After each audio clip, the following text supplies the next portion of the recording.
चलिए, नमस्कार, good evening. कैसे हैं सब लोग? और आइए, रात्रि सेवा में हम लोग कुछ क्लासेस को एंजॉय करते हैं, कुछ सवाल को करते हैं। बहुत इंपॉर्टेंट इंपॉर्टेंट सवाल आपके सामने देखने को मिलेगा, जिनका भी आने वाला समय में आरआरबी एनटीपीसी का एग्जाम है या फिर एसएससी जीडी का एग्जाम है। इन दोनों एग्जाम को देखते हुए सवाल को डिजाइन किए हैं। लगभग 10 से 15 सवाल आज के सेशन में रहेगा, तो सवाल को एंजॉय करिए, सवाल को बनाने का प्रयास करिए। एग्जाम ओरिएंटेड सवाल है, जो एग्जाम में ऑलरेडी पूछा हुआ है या फिर पूछने की संभावना है। ये दोनों को देखते हुए सवाल को आपके सामने रखने का प्रयास किया है। सवाल का लेवल थोड़ा सा मॉडरेट लेवल का रहेगा, ना आसान रहेगा ना हार्ड रहेगा, नॉर्मल लेवल की सवाल आपको देखने को मिलेगा।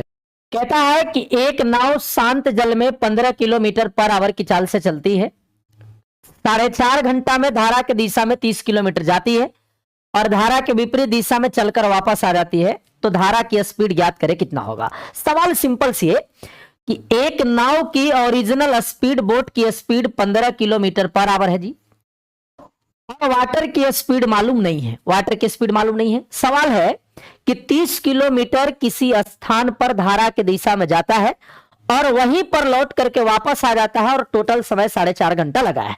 तो भाई छोटी सी एक बात समझने की जरूरत है कि कोई नाव धारा के दिशा में जाता है तो बोट प्लस वाटर होता है स्पीड, और धारा के विपरीत दिशा में चलता तो बोट माइनस वाटर होता है स्पीड। बाबू, दोनों केस में डिस्टेंस 30 रह रहा है, तो दूरी 30। धारा के दिशा में चलेगा तो बी प्लस डब्ल्यू, डब्ल्यू हमारा नहीं पता है, रहने दिए।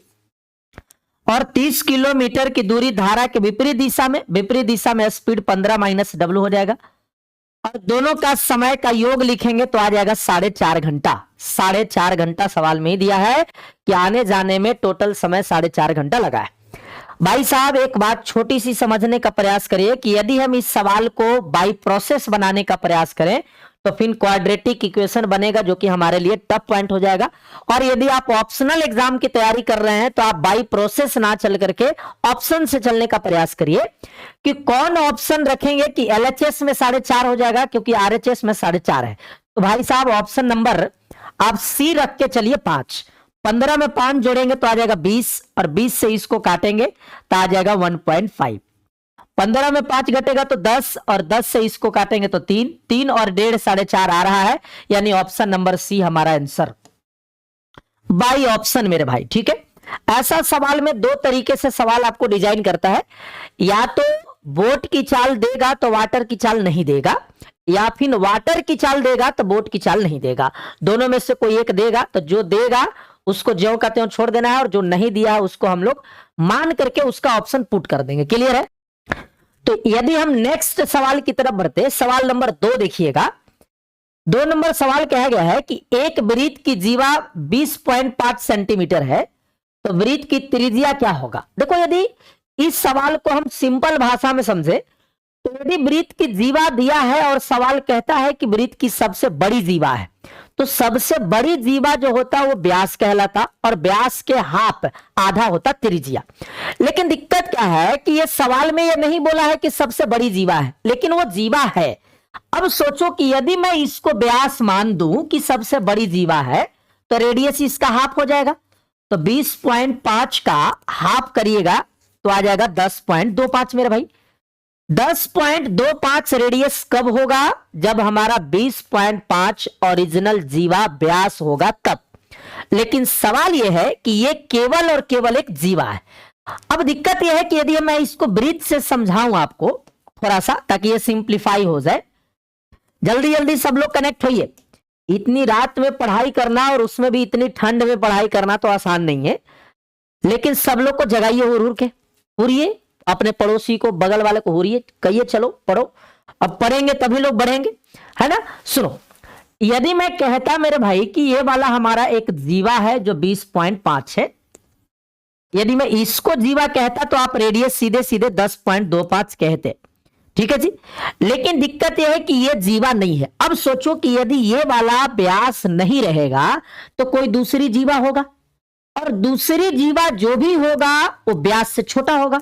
दूसरे जीवा जो भी होगा वो व्यास से छोटा होगा, और यदि व्यास से छोटा होगा तो रेडियस जो 10.25 आया है, अब सोचो रेडियस 10.25 आया है। यदि ये एक जीवा है, कहने का मतलब ये व्यास नहीं है, व्यास इससे बड़ा होगा, 20.5 से व्यास बड़ा होगा। व्यास यदि बड़ा होगा तो त्रिज्या भी इससे बड़ा होगा, यानी आर का मान 10.25 से बड़ा या फिर 10.25 के बराबर हो जाएगा। क्लियर है? ठीक है, सवाल नंबर 3 पर आ जाइए। सवाल नंबर 3 देखिए क्या कहता है। आवाज प्रॉपर ढंग से जा रहा है ना, कोई दिक्कत तो नहीं है। 10% वार्षिक चक्रवृद्धि ब्याज की दर से 2 वर्ष के लिए 2100 रुपए के निवेश पर प्राप्त की जाने वाली ब्याज की राशि क्या होगा? देखो भाई, ये एसएससी जीडी का पूछा हुआ सवाल है मेरे भाई। जीडी में पूछा हुआ सवाल है, एकदम एज इट इज सवाल है कि 10% की दर से 2 साल का कंपाउंड इंटरेस्ट कितना होगा। याद रखें, 2 साल का जो कंपाउंड इंटरेस्ट होता है वो होता है 2r प्लस आर स्क्वायर बटे 100, इतना प्रतिशत। जहां आर का मान हम लोग 10 रखेंगे तो 10 दूना 20 हो जाएगा, और 10 का स्क्वायर 100 बटे 100 यानी 1, तो 10 और 1 21% बनेगा हमारा कंपाउंड इंटरेस्ट। 21% क्या बनेगा? Compound interest. 21% बना है तो रुपया में कितना? तो 2100 का 21% जब आप निकालिएगा तो परसेंट से ही 2 जीरो कैंसिल, 21 इंटू 21 हो जाएगा 441। ऑप्शन नंबर कौन? B number. क्लियर है? जल्दी जल्दी से बताइए, कोई दिक्कत समस्या तो आप बताइए, नहीं तो अगला सवाल को बनाइए। अगला सवाल पार्टनरशिप की सवाल है, बनाने का प्रयास करिए। भाई देखो, कहता है कि मिताली और जुलन ने 336 और ये 231 रुपए लगाकर एक कारोबार में निवेश करते हैं। मिताली कुछ महीना के बाद पैसा वापस ले लिया। 12 महीना के समापन पर उनका लाभ का अनुपात दिया हुआ है 2:3। तो मिताली ने कितने महीना के बाद वापस लिया था? देखो भाई, मिताली 336 रुपए लगाई और जुलन 231 रुपए लगाए, तो दोनों का पूंजी है 336 और इसकी पूंजी है 231। पूंजी गुने समय होता है लाभ, पूंजी गुने समय होता है लाभ। मिताली और जुलन दोनों मिलकर व्यापार शुरू करती है। मिताली कुछ महीना के बाद अपना पैसा को वापस ले लेती है, लेकिन कितना महीना बाद लिया है यह जानकारी नहीं दिया, तो मानकर चलो कि x महीना के बाद वापस ले लिया। जुलन का जिक्र है कि भाई वो शुरू से लेकर अंत तक रहा है, यानी 12 महीना रहा है। कहेंगे कि सर कैसे समझे? तो भाई साहब, दोनों साथ ही चालू किया है, और सवाल में यह जिक्र नहीं है कि जुलन कहीं गया है या बाद में अपना पैसा निकाला है। इसका मतलब जुलन शुरू से लेकर अंत तक रहेगा 12 महीना, और दोनों के लाभ का अनुपात 2:3 का। अब यहां से कैलकुलेट करेंगे तो x का मान हमारा आ जाएगा आंसर, और x का मान लाना जिम्मेदारी आपकी है। आप कहोगे नहीं सर मैं x नहीं लाना चाहता, लाना पड़ेगा, लाना पड़ेगा। क्यों नहीं लाओगे? है वो x की बात नहीं कर रहे, इस x की बात कर रहे हैं। वो x तो चल गया, x का वैल्यू ना के बराबर है ना। प्यार मोहब्बत इश्क ये सब दिखावे हैं, ये सब से कोई मतलब नहीं है, हकीकत में इसका कोई वास्ता नहीं है ना। एक लड़का को बहुत तकलीफ होता है जब उसे पता चलता है कि जिस इंसान से वो प्यार करता है वो प्यार किसी और से करता है, और वो हमसे बात करके केवल प्यार करने का नाटक करता है ना। तो इस तकलीफ में आप मत जिए, आप हकीकत में जीने का प्रयास करिए। होगी मोहब्बत ठीक है, नहीं है तो भैया राम राम, हम अपनी पढ़ाई पर ध्यान देंगे। ठीक है, मैं ही ला दूं? आ जाओ, देखो हम खुद ही ला देते भाई। काटने का प्रयास करिए, 3 चौके 12 तो ये कट जाएगा, है ना। और 2 से इसको काट दोगे तो 18, 16 दूना 32, और फिर बचा यहाँ 1 और 6 और 8 दूना 16, है ना। और अब कितना से कटेगा? 21 से काटो, 21 8 168, और 21 से इसको काटोगे, 21 से कम 21, 2 और 1 21 से कम 21, और कटेगा 4 दूना 8, और 2 से इसको काटेंगे तो 5.5 हो जाएगा, यानी x का मान 5.5 मंथ 5.5 हो जाएगा। ऑप्शन नंबर कौन? बी भैया। और मैं तो सीधे सीधे कहता है कि भैया आग लगा दी जाए उन किताबों को जिनमें लिखा है कि अगर प्यार सच्चा हो तो मिलता जरूर है। ये कहीं नहीं होती, ये केवल किताबों में लिखी गई है। लिखने वाला भी कौन था मुझे पता नहीं, अन्यथा मुझे पता चले कि लिखने वाला हुआ है तो मैं उसमें मुकदमा कर दूं कि भाई साहब आज तक किसका सच्चा प्यार लौट के आया है। जो एक बार चल गया वो लौट के आया कहां, और जो लौट कर आया वो पहले वाला कहां, वो तो दूसरा है, केवल कॉम्प्रोमाइज करने वाला है कि नहीं। ठीक है, आ जाओ भैया। सवाल नंबर जरा 5 की तरफ बढ़िए। 5 नंबर सवाल क्या कहता है कि एक व्यक्ति 90 मिनट में किसी कार्य को पूरा करता है, जबकि वही बी वही काम को 54 मिनट में करता है, तो दोनों एक साथ मिलकर कितने दिन में कितने मिनट में या कितने सेकंड में काम को कर पाएंगे। देखो ये बहुत छोटी सवाल है। टाइम एंड वर्क का सबसे इनिशियल सवाल, टाइम एंड वर्क का सबसे छोटी सवाल यही होता है कि भैया यदि ए किसी काम को करने में ए दिन लेता है और बी उसी काम को करने में बी दिन लेता है, तो जब दोनों मिलकर करेगा ए और बी साथ में, तो समय लगता है ए बी बट्टा ए प्लस बी, ए बी बट्टा ए प्लस बी दिन। अभी सवाल में कि ए 90 मिनट में बी 54 मिनट में, तो दोनों मिलकर करेगा तो ए बी बट्टा ए प्लस बी 54 और बट्टा में जोड़ेंगे तो 144। ठीक है भाई। अब इसको काटिए, कितना मरतबे कटेगा? 6 से कटेगा नहीं। 6 से यदि मैं काटू इसको तो 15 छक्के 90, 6 से काटू 6 दूना 12, 6 चौका 24, 8 तिया 24, 5 तिया 15 और कितना मरतबे कटेगा भैया? और काटो, 4 दूना 8, 27 दूना 54, 27 पंचे 135, 135 बट्टे 4 मिनट में है। तो 4 दूना 8, 4 तिया 12 और 4 तिया 12, 33 पूर्णांक है ना, 4 तिया 12 बचा 3 बट्टे 4।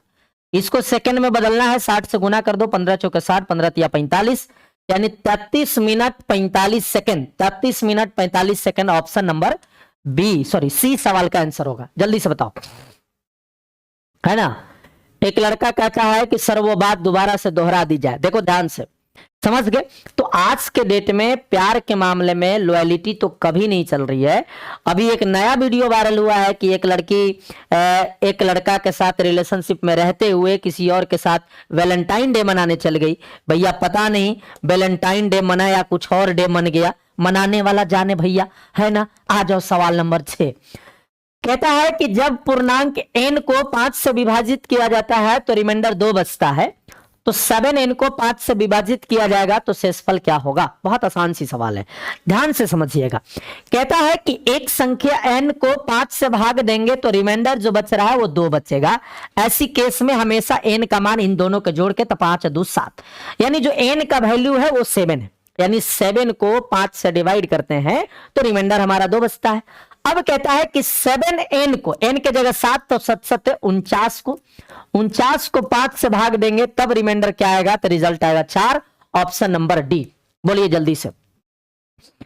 बात तो सही है सर, तो हम झूठ कब बोलते हैं बताओ? मेरी बात को कोई झूठ नकार सकता है? बताओ। मैंने इंस्टाग्राम पे लगभग 1000 के आसपास पोस्ट डाले हुए हैं और उस 1000 पोस्ट में एक आध दो बात को कोई गलत काट सकता हो? नहीं, मैं हमेशा सच बोलता। दिक्कत सिर्फ यह है कि सच बोलने वाला व्यक्ति को समझने वाला बहुत कम लोग होता है, और आप लोग यदि समझते हैं तो कहीं ना कहीं आप लोग बाकी लोग के सोच से तो आप ऊपर स्तर का सोच रखते हैं, तभी हमारी बात को आप सत्य मानते हैं, है ना। अन्यथा मेरी बात को बहुत लोग गलत मानते, कहते नहीं ऐसी नहीं होती, मेरी प्यार तो बिल्कुल सच्चा है, मेरी प्यार मेरी वाली तो मेरी साथ ही रहेगी, केवल मेरे वाला मेरी वाली तो मेरी ही से बात करती है। भैया दुनिया का सबसे बड़ा गलतफहमी यही है कि मेरा वाली सिर्फ मेरे से ही बात करती है। समझ गए? सबसे बड़ा गलतफहमी यही है। बाकी हकीकत यह है कि भैया 10 बजे रात के पढ़ाई करके नौकरी लेनी है। ठीक है, आ जाओ 7 नंबर सवाल पे। कहता है कि एक समबाहु त्रिभुज का क्षेत्रफल 18√3 है, तो त्रिभुज के भुजा का मान क्या होगा? भाई साहब, समबाहु त्रिभुज इक्विलैटरल ट्रायंगल का एरिया बराबर होता है √3/4 गुने भुजा स्क्वायर। याद कर लीजिए, समबाहु त्रिभुज का एरिया बराबर √3/4 गुने भुजा स्क्वायर, लेकिन एरिया बराबर 18√3 है। ठीक है, अब इससे ही कट जाना है। अब यहां से कैलकुलेट करेंगे तो a स्क्वायर बराबर 18 चौके 72, 72 तो a का मान कितना हो जाएगा? 36 दूना यानी 6√2, 6√2 आंसर हो जाएगा कितना? 6√2। ऑप्शन नंबर डी सवाल का आंसर। ठीक है जी। कहता है कि त्रिभुज XYZ में y पर समकोण बनता है, कोण x का मान 60 डिग्री है, तो cot Z+2 का मान क्या होगा? भाई साहब, एक राइट एंगल ट्रायंगल बना है। अब राइट एंगल ट्रायंगल ये होती, और इसमें कहा गया है कि XYZ है, y समकोण पे बनता है, समकोण यानी यहां 90 डिग्री है और x हमारा 60 डिग्री है। x कितना डिग्री है भैया? 60 डिग्री। सवाल यह है कि यदि ये 90 डिग्री है, समकोण है, तो 90 डिग्री होगा, 90 है 60 है तो ये 30 डिग्री का होगा। ये डिग्री 30 बन गए। सवाल कहता है कि कॉट जेड यानी ये वाला एंगल लेके चलना है, कॉट थीटा लेके चलते हैं तो कॉट थीटा होता है भैया बी बट्टा पी। कॉट थीटा हम लिख दूं मैं आपको, एकदम समझता हूं कि आप कुछ नहीं जानते, तो कॉट थीटा बराबर होता बी बट्टा पी, याद कर लेना है, बेस अपॉन परपेंडिकुलर, आधार बट्टे लंब, ठीक है। अब कॉट जेड में ये यदि 30 डिग्री को लेकर मैं चलूं तो 30 डिग्री के केस में ये वाला परपेंडिकुलर है मेरे भाई, ये वाला बेस है और ये वाला हाइपोटेनस है जी, ठीक है। अब यहां कॉट 30 डिग्री, तो कॉट 30 डिग्री अब प्लस में कितना 2, कॉट 30 डिग्री का मान याद करो। आप कहोगे कॉट 30 का याद नहीं है, कॉट 30 का याद नहीं है तो आप याद करो tan 30 का। tan 30 होता है 1/√3 और उसका उल्टा हो जाएगा कॉट 30 का, तो केवल √3 हो जाएगा। तो दिस इज √3 एंड +2, यही सवाल का आंसर हो जाएगा, option number √3 + 2, option number B. Clear है, बोलो जल्दी से। देखो यदि आप जीडी की तैयारी कर रहे हो या फिर रेलवे एनटीपीसी की तैयारी कर रहे हो, भाई साहब आपकी सवाल का लेवल आसान नहीं रहने वाली, कंपटीशन टफ है। आप केवल ये सोचिएगा कि केवल मैं अरिथमेटिक पढ़ करके एग्जाम को क्वालिफाई कर लूं और हमारी मेरिट बन जाए, ये पॉसिबल नहीं है। तो अब आपको सब तरीके से सवाल करने आना चाहिए, चाहे वह अरिथमेटिक का सेक्शन हो, नंबर सिस्टम का सेक्शन हो या फिर एडवांस का सेक्शन हो, तीनों सेक्शन पैरेलल करने आनी चाहिए। और अपनी सवाल की सोल्व करने की स्पीड और सवाल के सोल्व करने का लेवल, इन दोनों को इतना बढ़ा लीजिए कि सवाल का लेवल किसी भी तरह का आए तो आप सवाल को छोड़ ना पाए। और खास करके मैथ को सवाल को तो कभी नहीं, मैथ यदि आपके सामने 25 मैथ बीगे गए तो 25 बननी चाहिए, 30 मैथ बीगे गए तो 30 बननी चाहिए, 20 मैथ बीगे गए तो 20 बननी चाहिए, मतलब मैथ के सवाल एक भी नहीं छूटनी चाहिए। इसलिए हमारा प्रयास है कि मैं ज्यादा से ज्यादा प्रैक्टिस करा पाऊं, ठीक है। सुनो, 5 घंटा एक साथ बजना शुरू हुआ, भैया घंटे बजे हैं, घंटी मान के चलो ना, ऐसे 5 घंटी, 5 घंटी इतने मिनट सेकंड के अंतराल पर बजते हैं, तो कितने सेकंड के बाद वे दोबारा बजेंगे। ध्यान रखना, कभी भी घंटी वाला सवाल और कभी भी यातायात ट्रैफिक लाइट वाला सवाल आ जाए कि कितने समय के बाद सभी घंटियां एक साथ दोबारा बजेगी या कितने समय के बाद सभी बत्तियां एक साथ बजेगी, ऐसी केस में सबका केवल एलसीएम लेना होता। तो एलसीएम ऑफ 6, 7, 8, 9, 12, इन सब का एलसीएम ले लीजिएगा। जो एलसीएम आएगा उतना सेकंड हमारा सवाल का आंसर होगा, वो लेना आपकी जिम्मेदारी है, ठीक है। आ जाओ नेक्स्ट सवाल, सवाल नंबर 10 देखो क्या कहता। भाई साहब कहता है कि निम्नलिखित का मान ज्ञात करें कितना होगा। अब देखो ये सवाल जो है, ये सवाल कहीं ना कहीं पहला दूसरा तीसरा की सवाल है ना। आप कहेंगे सर पहला दूसरा तीसरा के सवाल में कंपटीशन कैसे आ गया? भैया आती 25 सवाल में ऐसा कुछ नहीं है कि 25 के 25 सवाल आपको हार्ड आएगी। 25 में एक आध सवाल ऐसे रहेगा जो बउआ के चॉकलेट देके फुसलाने वाला सवाल होता है, वही सवाल में से ये है। यहां पर केवल कंसेप्ट आपको ये याद रखना है कि किसी भी दशमलव वाला नंबर का जब आप वर्गमूल निकालते हैं, स्क्वायर रूट निकालते हैं, तो दशमलव के बाद अंक की संख्या आधा हो जाता है। 4 अंक में है तो 2 अंक में आ जाएगा, दशमलव के बाद 8 अंक में है तो 4 अंक में आ जाएगा, दशमलव के बाद आधा हो जाता है। अब यहां 15,625 का वर्गमूल निकालना है, तो अभी ये सोचो कि दशमलव के बाद 2 अंक है तो दशमलव के बाद 1 अंक आ जाएगा, दशमलव के बाद 1 अंक आ जाएगा। 15,625 किसका स्क्वायर होता है, आप ये सोचने का प्रयास करो। इसका वर्गमूल आ जाएगा 12.5। इसका वर्गमूल मैं सवाल पहले क्लियर कर लूं भाई कि वही है ना। हाँ अच्छा, माइनस है एगो जी, है तेरी तो एगो माइनस दे दिया है ना। एक है 0.09 वर्गमूल हो जाएगा, ये प्लस में कर देना है ऐड, तो 9, 5, 2 और 1। अब घटा देना है कितना, 0.19 घटा देना है। 9 में से 9 गया 0, 5 में से 1 गया 4 और 2 में से 0 गया तो 2 और 1, 12.4। 12.4 ऑप्शन नंबर सी, बीच में माइनस था। यही मिस्टेक करते हैं ना हम लोग, जल्दी जल्दी में रहते हैं, पता चलता कि प्लस माइनस ध्यान नहीं दिए, अब मामला पलट गया, बना कर लाए और गलत ला दिए, है कि नहीं। जल्दी से बताओ।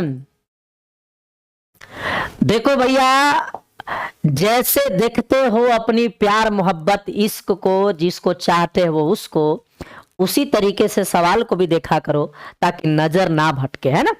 और अभी न्यूज वायरल चल रही है अतुल सुभाष का, आप देख सकते हो जिस तरीके से उन्होंने इतनी घंटा का वीडियो बना करके अपनी चीजें एक्सप्लेन की है। 24 पेज का उन्होंने एक नोट तैयार करके रखा था कि भैया कितनी मैं फ्रस्ट्रेशन से गुजर रहा हूं, और इस केस को आगे आने से बहुत सारे केस से उभरना चालू हुआ है कि बहुत पुरुष लोग प्रताड़ित हो रहे हैं, बहुत पुरुष लोग प्रताड़ित हो रहे हैं, और वो केवल बर्दाश्त कर रहे हैं अंदर से, क्योंकि पुरुष के अंदर सहन शक्ति थोड़ा ज्यादा होता। और एक इंटरव्यू में बहुत सारे पुरुषों से पूछी गई तो बताया गया कि वो बीबी के तानों के डर से, बीबी के डिमांड के वजह से, बीबी के इच्छा पूर्ति करने की वजह से वो पुरुष घर जाना नहीं चाहता। शाम में ऑफिस से छुट्टी जब होता है तो वो सोचता है कि मैं घर जाऊं तो फिर वही ताना सुनने को मिलेगा, तो भैया इस वजह से पुरुष लोग जाना नहीं चाहते। इसलिए सरकार को इस पर बहुत जबरदस्त एक्शन लेकर के कोई ना कोई पुरुष के पक्ष में भी कोई रूल लानी चाहिए ऐसी कि पुरुष हो या महिला, दोनों पक्ष में किसी भी रूप में कोई प्रताड़ित ना हो और कोई प्रताड़ित कर ना सके, झूठा आरोप ना लगाए। यदि झूठा आरोप लगता है तो उस पर जांच पड़ताल जितना जल्दी बैठे, और जब तक जांच पड़ताल बैठने के बाद दोषी करार नहीं दिया जाता तब तक किसी भी पुरुष या किसी भी महिला को आप दोषी ना मान करके उसे अरेस्ट ना करें, ताकि वो अपना जीवन जी सके। ठीक है, यदि दोषी साबित होता है तब आप उसे अरेस्ट करते हैं, जेल के अंदर बंद करते हैं, तो बहुत अच्छी बात है, कोई दिक्कत नहीं है भाई, कानून सबके लिए सेम है। लेकिन दोषी साबित हो या ना हो, महिला लिख करके डाल दी तो पुरुष को जेल जानी पड़ेगी। भैया पता नहीं इतना अतुल सुभाष ने झेला है। मैं सुन रहा था कि भैया 1 साल के अंदर में 120 बार उसे कोर्ट आना पड़ा। आप अंदाजा लगा सकते हैं 365 दिन में 120 दिन उसे तारीख पे आना पड़ा। कितना लड़का झेला होगा भैया, उसकी कल्पना करना मुश्किल है। भगवान ही उसका गवाह बन सकते हैं, हम और आप तो केवल सुन सकते हैं और केवल उस दर्द को कुछ हद तक फील कर सकते हैं, लेकिन हकीकत में कभी नहीं झेल सकते, है ना। सुनो, ए किसी काम को 20 दिन में, बी उस काम को 30 दिन में, तो दोनों मिलके कितना दिन में, ए बी बट्टा ए प्लस बी। 30 20 50 कैंसिल हो गया, 5 चौका 20, 4 तिया 12 दिन, ऑप्शन नंबर डी। ये टाइम एंड वर्क का उसी तरह का सवाल था जैसे मैंने पहले बनाया हूं, इसलिए मैं इस पे ज्यादा समय नहीं दिया। ठीक है भाई, सुनो ध्यान से। ए बी सी मिलकर 150 रुपए प्रतिदिन कमाते हैं। ए और सी मिलकर 94 रुपया, बी और सी 76 रुपए, तो सी की कमाई याद करें कितना होगा। आप सोचो, ए प्लस सी मिलकर के कमाते हैं 94 रुपीज और बी प्लस सी मिलकर कमाते हैं कितना, 76 रुपीज। यदि मैं सबको ऐड कर दूं मेरे भाई, तो ए प्लस बी प्लस सी और प्लस में हो जाएगा सी, एक्स्ट्रा एगो सी है, बराबर में इधर जोड़िए तो 6 4 10, 9 7 16 और 1 17, 170 हो जाएगा। तीनों मिलकर कितना पैसा कमाता है, सवाल में दिया हुआ है 150 रुपया, तो तीनों मिलकर 150 कमाता है, तो यहां पर मैं 150 रख दूं और जाके उधर घट जाएगा तो सी के मान 20 रुपया हो जाएगा। ऑप्शन नंबर कौन, बी नंबर सवाल का आंसर। जल्दी से बताइए, ये सब सवाल जो होती है वो नॉर्मल लेवल की होती है, तो हम बहुत ज्यादा समय नहीं दे रहे हैं, जल्दी जल्दी समय पार करने का प्रयास कर रहे हैं, है ना। बोलिए जल्दी से, कोई किसी को कोई दिक्कत है तो आप सवाल खड़ा करिए, नहीं ना। आ जाओ सवाल नंबर 13 की तरफ बढ़िए। 750 रुपए अंकित मूल्य पर एक रेडियो सेट 570 रुपए में बेचा जाता है, तो दी गई छूट ज्ञात करें कितना होगा। ध्यान से देखना भाई, डिस्काउंट बराबर होता है डिस्काउंट बट्टा मार्क प्राइस इंटू 100। डिस्काउंट बराबर होता है प्रतिशत डिस्काउंट बराबर, प्रतिशत डिस्काउंट बराबर होता है डिस्काउंट बट्टा मार्क प्राइस अंकित मूल्य गुने 100। जितने रुपए के डिस्काउंट दिया है उसको ऊपर रखना है, तो दोनों के डिफरेंस जितना होगा उतना का दिया गया भैया डिस्काउंट। तो 700 में से 500 घटेगा तो 200 और 50 में 70 घटेगा तो -20, यानी 180 का डिस्काउंट दिया गया। तो 180 बट्टा मार्क प्राइस ये वाला है भैया, अंकित मूल्य 750 इंटू 100। 0 कैंसिल हो गए, 25 तिया 75, 25 चौका 100, 3 छक्के 18, 6 चौका 24%। ऑप्शन नंबर सी याद कर लेना, प्रतिशत डिस्काउंट बराबर discount upon mark price into 100। आ जाओ सवाल नंबर 14 पे। कहता है कि यदि एक कमीज का लागत मूल्य 20% छूट देने के बाद 64 रुपया आता है, तो इसका लागत मूल्य ज्ञात करें कितना होगा। सोचो, 64 रुपया आया 20% छूट देने पर, यानी 80% लगाया गया, 20% छूट दिया यानी 80% लगाया गया, तो इसकी लागत मूल्य कितनी थी, 100 हो जाएगी। 20 पंचे 100, 20 चौके 80, 16 चौके 64, 16 पंचे 80। ऑप्शन नंबर कौन, बी। क्लियर हो गया, कोई दिक्कत किसी को तो जल्दी से बताओ। 15 नंबर सवाल को देखना ध्यान से, बहुत टाइम एंड डिस्टेंस का इंपॉर्टेंट सवाल है। सवाल कहता है कि 2 रेलगाड़ी 30 और 45 किलोमीटर पर आवर की चाल से एक दूसरे के विपरीत दिशा में चल रही है और दोनों की लंबाई क्रमशः 450 और 550 है, तो धीमी गति का रेलगाड़ी तेज गति वाली रेलगाड़ी को पार करने में कितना समय लेगी?